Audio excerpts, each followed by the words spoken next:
Postman tool install பண்ணுறதுக்கு first உங்கள் ப்ரௌசரை open பண்ணிக்கோங்க. இதில் சர்ச்சில் Postman API client அப்படின்னு டைப் பண்ணி சர்ச் கொடுங்க. இந்த மாதிரி ஃபஸ்ட்டு ஒரு ஆப்ஷன் வந்து வரும், API client for REST அப்படின்னு. அதை செலக்ட் பண்ணிக்கோங்க. இதில் இந்த ப்ராடக்ட்ஸ் ஆப்ஷனுக்குள்ளே போனீங்க அப்படின்னா டவுன்லோட் Postman ஒரு ஆப்ஷன் இருக்கும், அதை செலக்ட் பண்ணுங்கள்.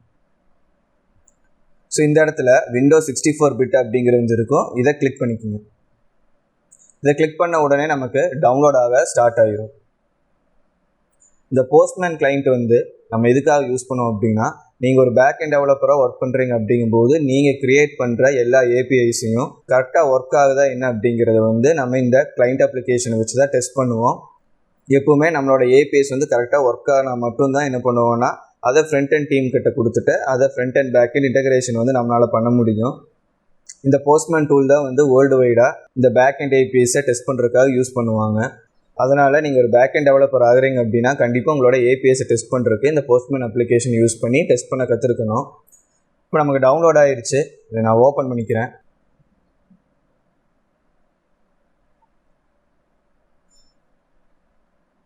ஸோ நான் ஆல்ரெடி இன்ஸ்டால் பண்ணதை அன்இன்ஸ்டால் பண்ணதுனால அது ப்ரீவியஸ் ரெஃபரன்ஸை வச்சு ஆட்டோமேட்டிக்காக இன்ஸ்டால் பண்ணிவிட்டு எனக்கு ஓப்பன் பண்ணிடுச்சு. நீங்கள் ஃபஸ்ட் டைம் யூஸ் பண்ணுறீங்க அப்படிங்கும்போது உங்களுக்கு சைன்அப் பண்ண சொல்லி கேட்கும். 2 ஆப்ஷன் இருக்கும். அந்த சைன்அப் பட்டனுக்கு கீழே பார்த்தீங்க அப்படின்னா use light weight API client அப்படிங்கிறது வந்து இருக்கும். நீங்கள் அது வேணும்னா அது கொடுத்துக்கலாம். இல்லைனா சைன்இன் பண்ணிட்டீங்க அப்படின்னா நீங்கள் மல்டிபிள் டிவைஸில் யூஸ் பண்ணிங்கனாலும் எல்லா டிவைஸ்லையுமே நீங்கள் யூஸ் பண்ணுற ஏபிஐஸை வந்து சிங்க் பண்ணிக்க முடியும். அண்ட் அதே மாதிரி இந்த மாதிரி ஒரு பாப்அப் விண்டோ வந்து இந்த ஆக்சஸ் வந்து அலோவ் பண்ணுமா வேண்டாமான்னு கேட்கும். அதுக்கு அலோவ் வந்து கொடுத்துருங்க. ஒரு ஏபிஐ ரிக்வெஸ்ட் பண்ணுற பேனலை எப்படி ஓப்பன் பண்ணோம் அப்படின்னா இங்கே மேலே ஓவர்வியூன்னு ஒரு ஆப்ஷன் இருக்கும்.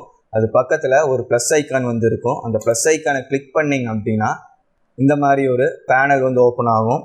இதில் ஸ்டாண்டர்டான front and back and communication பண்ணுறதுக்கான மெத்தட்ஸ் வந்து இருக்கும். அது போக இந்த இடத்துல ஒரு இன்புட் ஃபீல்டு வந்து இருக்கும். இந்த இடத்துல தான் நம்ம க்ரியேட் பண்ண ஏபிஐஸை வந்து ஒவ்வொன்றா எடுத்து நம்ம டெஸ்ட் பண்ண முடியும். நம்ம க்ரியேட் பண்ண ஏபிஐஸை எப்படி டெஸ்ட் பண்ணுறது அப்படிங்கிறத நம்ம பேக் அண்ட் ஃப்ரேம் ஒர்க்ஸ் பார்க்கும்போது நான் உங்களுக்கு யூஸ் பண்ணி காட்டுறேன். ஸோ அதுக்கு முன்னாடி இதை இன்ஸ்டால் பண்ணி வச்சுக்கங்க. கண்டிப்பாக இது வந்து நம்ம பேக் அண்ட் பார்க்கணுன்னா தேவைப்படும். இப்போ டார்க் மோடு வந்து நான் டிஃபால்ட்டாக வச்சுருந்தேன். ஸோ அதனால் நான் அன்இன்ஸ்டால் பண்ணி இன்ஸ்டால் பண்ணதுனால டார்க் மோட் அது அப்ளை ஆகிடுச்சு.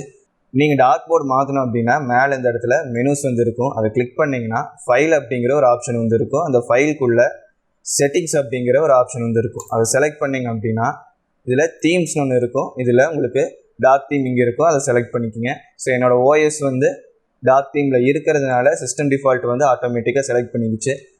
நீங்கள் ஓஎஸ் வந்து டார்க் தீம் இல்லாமல் லைட் தீம் வச்சுருந்தீங்க அப்படின்னா Postman மாற்றுறதுக்கு டார்க் தீம் வந்து இங்கே செலக்ட் பண்ணிக்கோங்க. ஸோ இந்த வீடியோ அவ்வளோதான். பிடிச்சிருந்தா லைக் பண்ணுங்கள்.